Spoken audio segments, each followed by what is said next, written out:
just make you cry. And I don't wanna fight with. Sir? Hi, welcome back to my boudoir.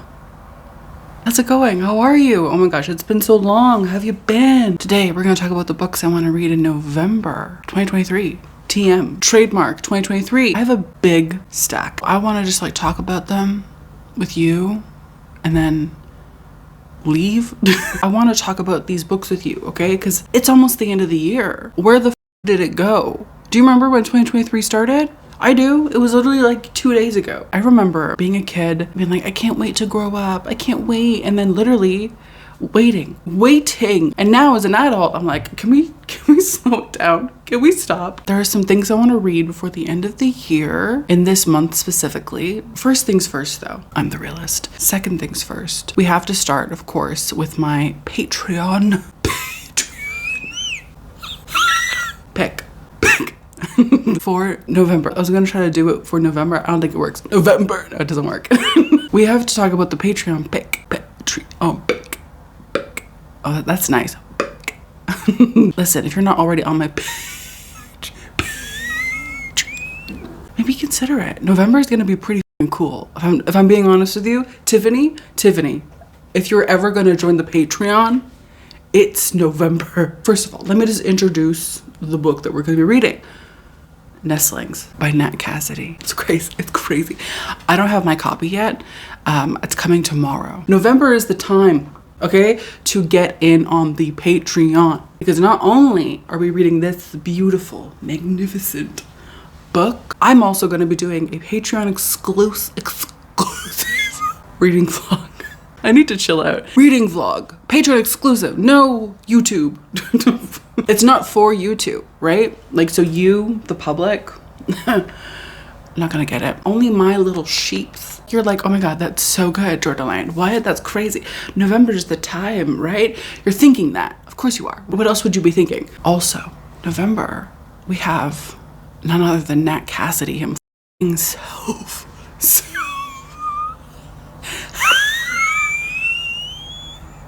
Joining us on the page.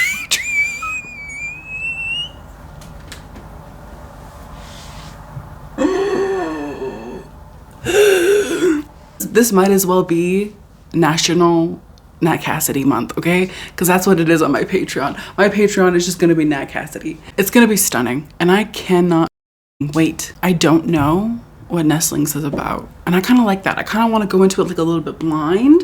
I have heard from a few people who've read it so far.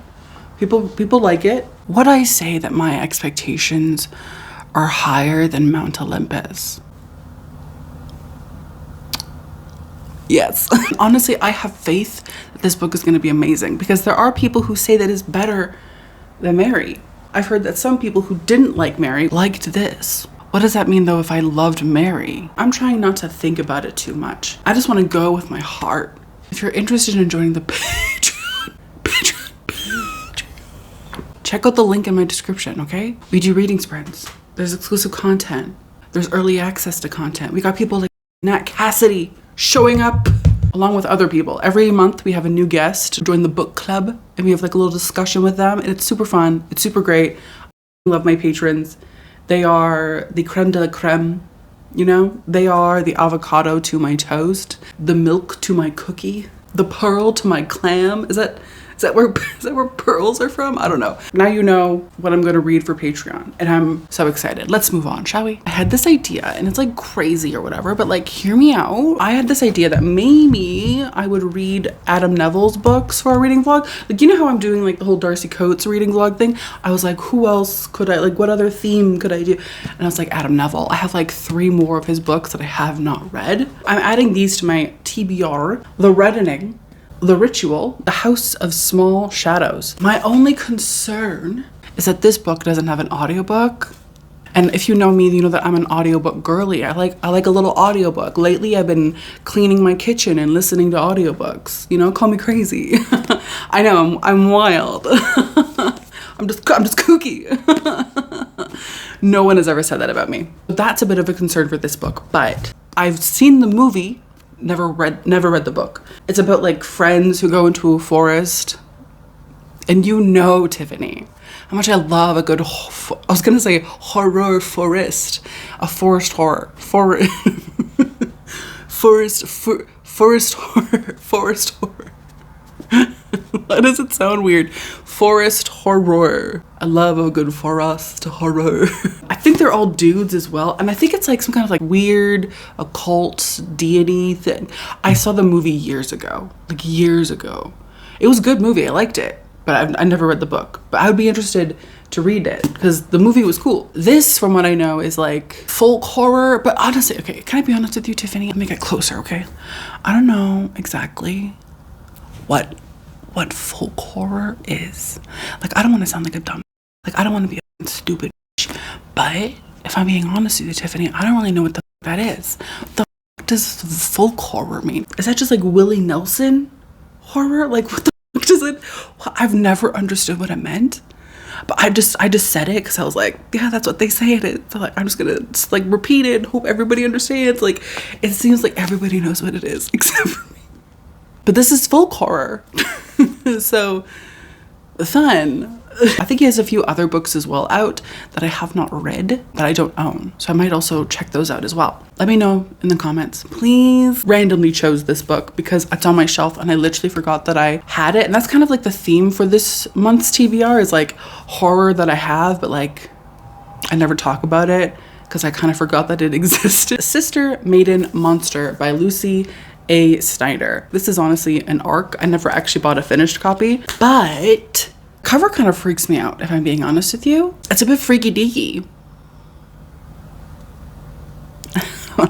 Picture this, right? It's like the apocalypse. It's a bummer, first of all, for literally everyone. This virus, right? It like overtakes everything. And when people catch this virus, they turn into like weird, lumpy, gross things, right? And everyone's kind of bummed out about it. Everyone's like, this wasn't how we like really pictured the world ending, but like, okay, I guess, like, fine. So we're following these like 3 women. One of them is named Erin. She is like quiet and she's like closeted. She's like, me? Gay? No, never. Like, she's in my head, I imagine that she's like obviously gay, but she's like, no, I love, you know, like that. But I mean, maybe she does actually, because I guess you can be gay and still like men. And there's Savannah. She's like a BDSM kind of, she's like a BDSM switch. I'm not sure what switch means. Maybe it means like she can go between like being submissive and dom. And it says that she discovers a new turn on, committing brutal murders for her eldritch masters. Honestly. Honestly, Savannah was like, it's the end of the world. Let me get in with these eldritch masters. Then we have Mariva. She's like plagued with chronic tumors and she's too horrified to acknowledge her divine role in the apocalypse as her growths multiply. So too does her desperation. I'm interested to see what this is about. Ever since this book came out, I've heard people here and there be like, it's amazing, it's great, I want to have the entire novel tattooed on my body. Okay, I'll read it. Let me know down below if you've read this and what you thought of it, because it does sound gay, which and it also sounds kind of gross. I literally just hauled this book, but I do want to read it ASAP. Leech by Kieran Ends. Look how pretty that is. Again, it's a bottle. I don't think I'll ever get over it. I don't think I'll ever look at this book and think, yeah, that's a bottle, and I have normal feelings about it. Like, I'm never gonna do that. This is like a parasite horror. This is about this like institute. It's like a little medical school moment. But basically it's in this isolated chateau. As far north as you could, that's not north. As far north, is that north? I don't know. As far north as you can go. Okay, and at this institute, they're like doctors and they're all like learning how to be doctors. And this institute is like very important though, because they make sure that like nothing suspicious happens. They make sure that the shit that's meant to be kept where it is kept where it is. Beginning of the novel, the doctor has died. The Baron's doctor has died. I don't know who the Baron is. R.I.P. to the doctor. And then this new doctor shows up and he's like, hey guys, what's up? I'm like the new doctor for the Baron. But this new doctor, he's like, I have a mystery to solve.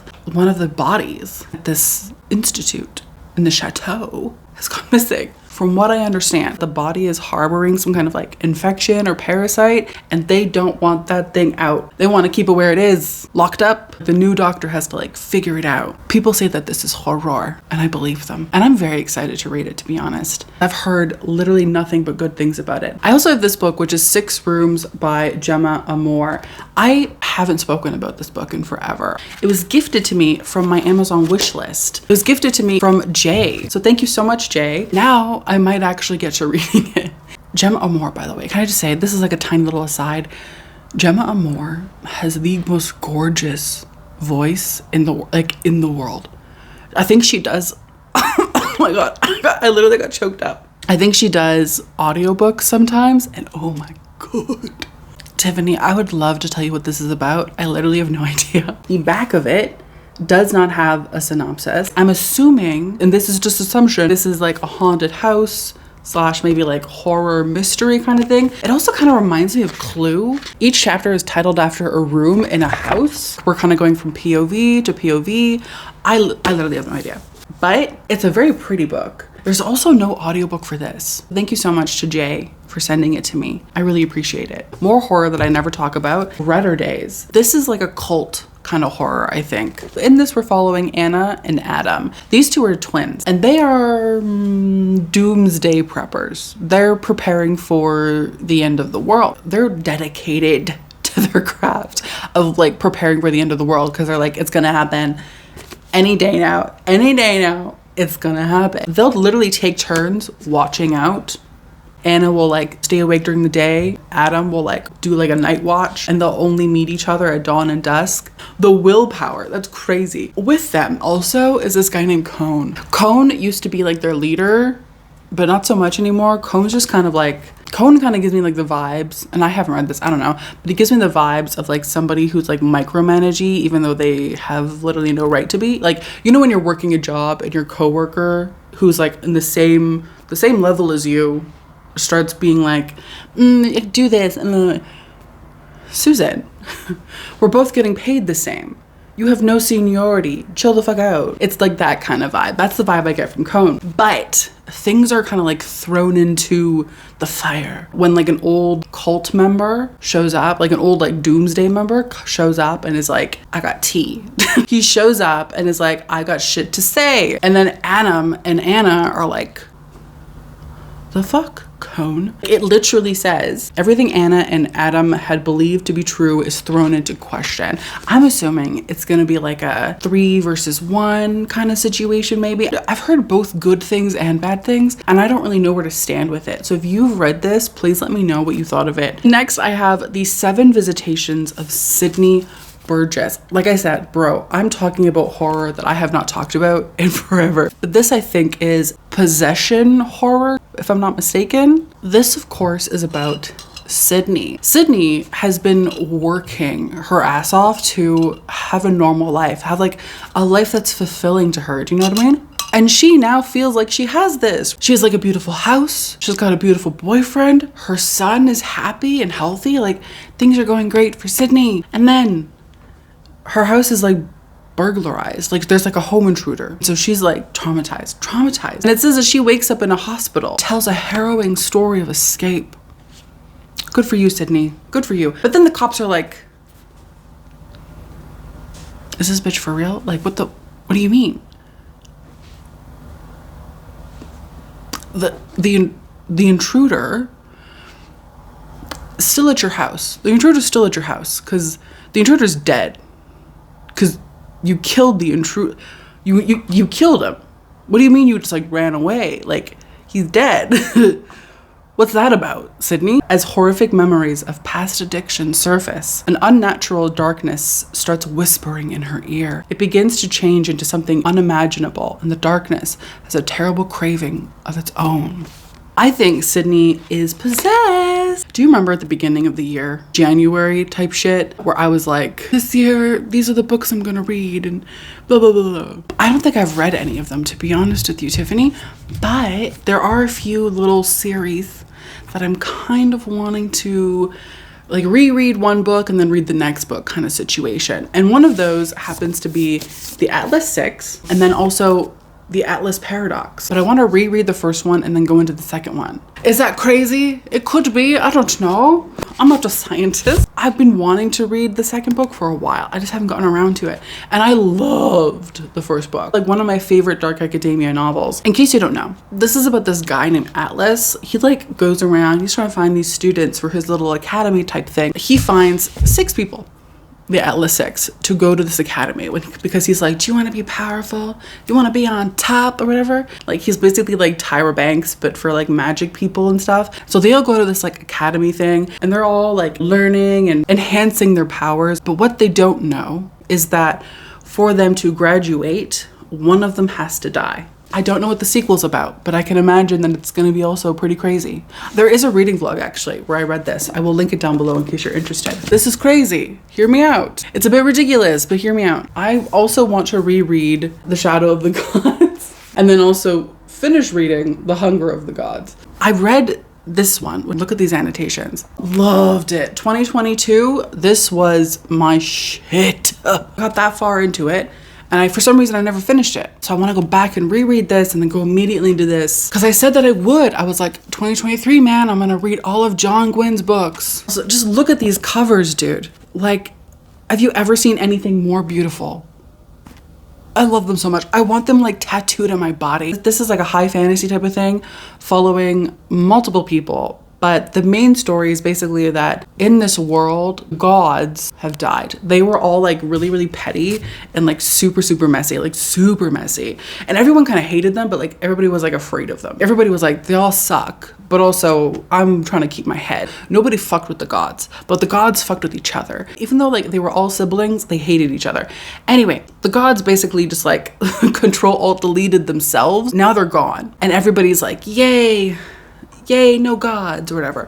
But there might be people in this world who want to bring the gods back, which isn't great. We don't love it. This is something I also recently bought. I'm not gonna talk about it for too long because I did talk about it quite a bit during that video. So if you're interested, just go watch that. And then it's Edenville by Sam Rebellion. What we have with this book is this guy named Campbell. Campbell is like a loser. He's not doing well in terms of his career, in terms of his success. He like wrote this novel, right? And he got it published, but nobody read it. Nobody bought it. It was like a total flop. Campbell one day gets a phone call from Edenville University and they're like, hey Campbell, we want you to come work at our university and be a professor. What do you think? And Campbell is like head over heels, right? He's so excited. He's like, oh my God, finally my day has come. He's over the moon. And he tells his girlfriend Quinn. And Quinn is like, that's suspicious. Don't do it. I used to live in Edenville. It's fucking weird. Don't do it. Campbell, being a fucking idiot, is like, I'm gonna do it for my dream. So him and Quinn go to Edenville and they think it's fine. They think it's like whatever. But there was poison lurking, sleeping underneath. I'm very excited to read this. I do love a good like creepy town. I also love it when like the girlfriend or like the wife is like just objectively more rational than the dude. Like listen to your girlfriend. Like listen to your girlfriend. The last book I'm going to talk about is Deadfall Hotel. This sounds really cute. Like it sounds like The Shining, but if The Shining was like kind of cutesy. Oh, this was also gifted to me from Lisa from Northern Maine. Thank you so much, Lisa. I really appreciate it. This is about Richard Carter, okay? Richard Carter is like recently unemployed, also recently widowed. R.I.P. to Richard Carter's wife. And he and his daughter find this new job at the Deadfall Hotel. Richard is going to be the new manager.